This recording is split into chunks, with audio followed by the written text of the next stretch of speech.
Good afternoon, ladies and gentlemen and friends.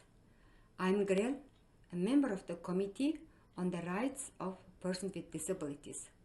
Today, I'm going to deliver a presentation on the Convention on the Rights of Persons with Disabilities.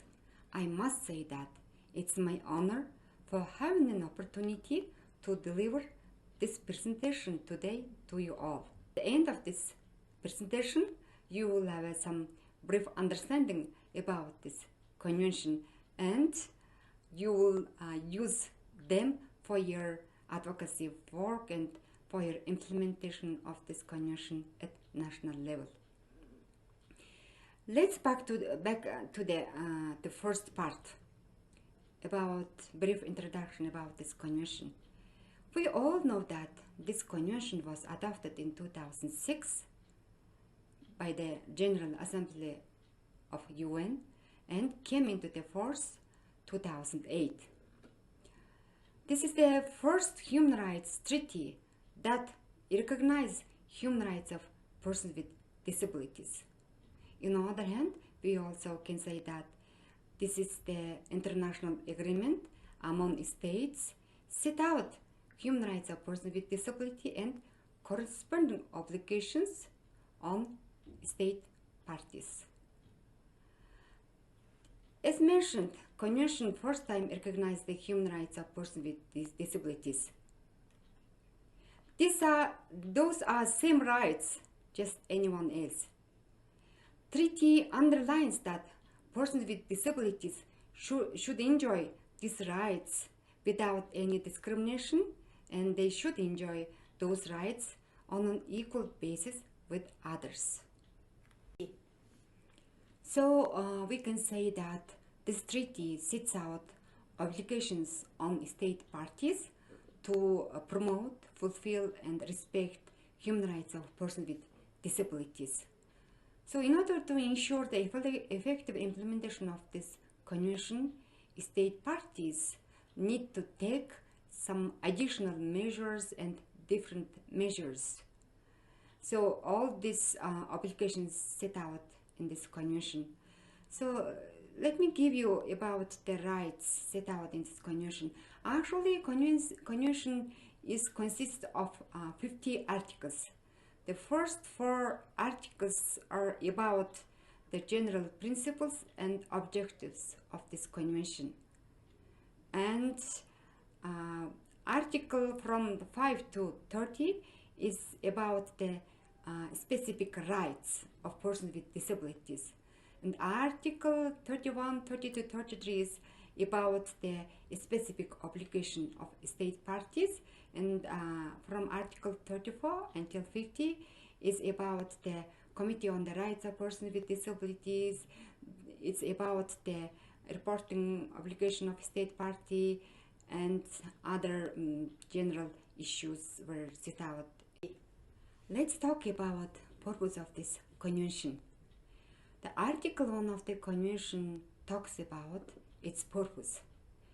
It states that purpose of this convention is to promote, protect, and ensure the full and equal enjoyment of human rights and fundamental freedoms by persons with disabilities, and promote respect for their inherent dignity. So from this statement, we clearly understood that it really promotes the human rights approach to disabilities. The first time it's clearly described that we should respect the inherent dignity of persons with disabilities and provide same opportunity for them to enjoy their human rights on an equal basis with others. So now I am going to talk about its main principles set out in this convention. The main principles of this convention set out in the Article 3. So let's go through these principles one by one, because after that we also can get a clear understanding how this convention treated persons with disabilities differently based on human rights approach to disabilities. The first principle is about the respect for inherent dignity and individual autonomy, including freedom to make choices, also the independence of persons with disabilities. The secondly talks about the non-discrimination. Also it talks about the full and equal participation and inclusion in the society. We should respect of the difference of persons with disabilities, and we should take them as a part of human diversity. Equality of opportunity, that's the another principles. Accessibility, equality between men and women. Also the lastly talks about respect for the evolving capacity of children with disabilities and respect children with disability and preserve their identity. So those are main principles set out in this article. So it means every measures and every activities taken by the state party for the implementation of this convention, those principles has to be taken in their account, and every activity must be compliant with these principles. Article 4 is about the general obligation of state party. So in the next part we will talk about this issue in detail. As mentioned before, from Article 5 to Article 30 is about specific rights of persons with disabilities. So let's quickly go through these articles one by one. Article 5 is about the equality and non-discrimination. As mentioned before, persons with disabilities face the multiple discrimination and intersectional discrimination because of their disability and because of their different identities. So the convention considered on this issue and obligated state parties to take some measures to ensure that persons with disabilities enjoy their human rights without any kind of discriminations. So Article 6 talks about women with disabilities. Women with disabilities considered as a face double discrimination because of their gender and because of their disabilities. That's why also a state party has an obligation to take measures to ensure their equal enjoyment of their human rights without any kind of discrimination. So I remember that when the committee reviewed the Korea, one of recommendations issued under this article was about the take measures to ensure that the general policies and activities on gender issue must be disability sensitive of a woman with disability related issue and etc. So I hope that kind of progress is taking place in Korea to implement that recommendations. Article 6 talks about children with disabilities. As I mentioned before, children with disabilities also cannot enjoy their rights on an equal basis with others because their evolving capacity, evolving identity is still now cannot be taken into the consideration on a proper way. That's why there are many children with disabilities who are excluded from their equal opportunity from their social life. That's why this article particularly talks about children with disabilities. Article 8 is about the awareness raising. The awareness raising is really important to implement this convention. As mentioned before, persons with disabilities before adoption of this convention were considered as the object of the treatment, as the object of the social welfare. So that's why for the convention, persons with disabilities didn't have any opportunity and possibility to participate in the social life on an equal basis with others.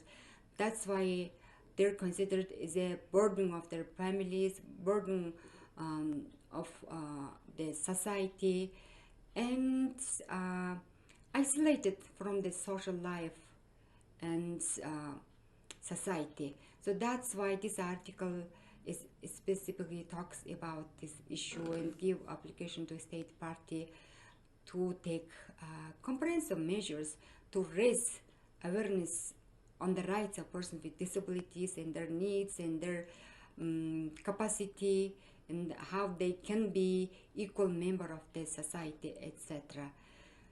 So Article 9 talks about the accessibility. Accessibility is, as I mentioned before, is one of principle of this convention, because to ensure the equal participation in the society, the accessibility must be ensured and implemented, because if there is no accessibility, we cannot participate in the social life. So that's why this article talks about accessibility of physical environment, transportation, roads, information and communication, and service accessibility. So the Article 10 is about the right to life, the Article 11 is about the humanitarian situation, and etc. Article 14 is about liberty and security of person. So we all know that persons with disabilities often arrested and deprived their freedom and liberty because of their disability, etc. That's why this particular article considers on this issue. So if we look at those articles, it will take time. So now I just want to pick up some articles which I want to give some explanation because of their uniqueness. For example, Article 19 is about the independent living of persons with disabilities and right to be included in the community. This is the kind of the unique article. A state party must take measures to ensure that persons with disabilities have a independent living and being included in the community. As I mentioned many times, the persons with disabilities considered as a person who do not have any capacity and ability to live independently in the community. That's why persons with disabilities historically were placed in the institutions, and in that institution they didn't have any right to make a choice where and with whom to live, and etc. That's why this article considered on that issue and obligated state party to take measures to ensure that persons with disabilities to live independently and being included in the community. That's also the measures that state party has to take additionally to ensure their effective enjoyment of their human rights. For example, Article 24 is about education. Also, traditionally the persons with disabilities were placed in the special education when they access education because of those negative attitude towards persons with disabilities. But this article is particularly challenged that perception and promoted that persons with disabilities have a right to access education in inclusive education settings in the area where they live. So that article talks about that issue, and also the Article 27 talks about work and employment. Again, it promotes that a person with disability have a right to access job and employment at the open labor market instead of the special settings such as the sheltered workshop, etc. So also the Article 29 talk about the political and public participation. Again, the person with disability before the convention didn't have an opportunity to enjoy their right to vote and to be elected in the public decision-making positions and other higher level positions. So this article particularly promotes person with disabilities right to vote and take a position in the higher level decision-making positions, etc. As mentioned before, Article 31, 32, 33 is about specific obligation of state party. For example, Article 31 is about statistics and data collection. To implement this convention, data collection is really important. So that's why it gives the state party to have the proper data collection method on the disability related issue. In Article 32 about international cooperation, and Article 33 is about the national monitoring. It talks about the state parties' obligation to establish or set up the focal point that are responsible for the implementation of this convention, coordinating mechanisms, we can say that. So also it talks about the state parties' obligation to set up independent monitoring mechanism for the implementation of this convention. And also this article clearly talks about the persons with disability through their representative organizations must participate in the implementation of the convention. So state party ensure these things by taking effective measures, etc. So Article 34 is about the Committee on the Rights of Persons with Disabilities, and further articles talk about state parties' obligation to report about the implementation of this convention, etc. So those are brief about the articles set out in this convention. So just summarize, the Convention on the Rights of Persons with Disabilities is a international treaty on human rights, and it's also the international agreement among states set out the human rights of persons with disabilities and obligations on states to promote, protect, and ensure the rights of persons with disabilities.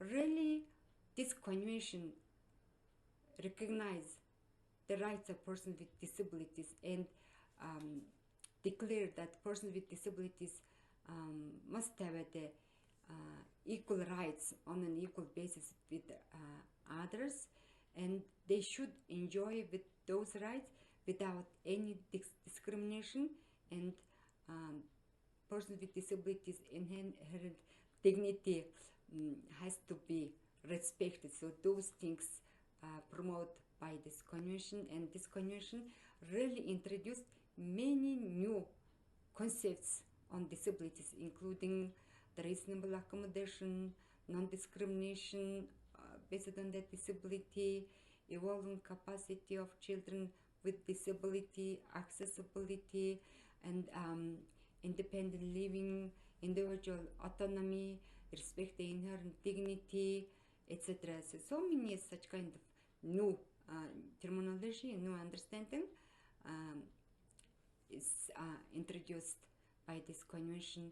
And lastly, I would like to say that in order to ensure that every member of the community have the equal opportunity to enjoy of their human rights, state party really need to give big consideration on the implementation of this convention, because if the society respects the rights of persons with disabilities, we can say that all members of that society have an equal enjoyment on their human rights. So thank you very much for your attention.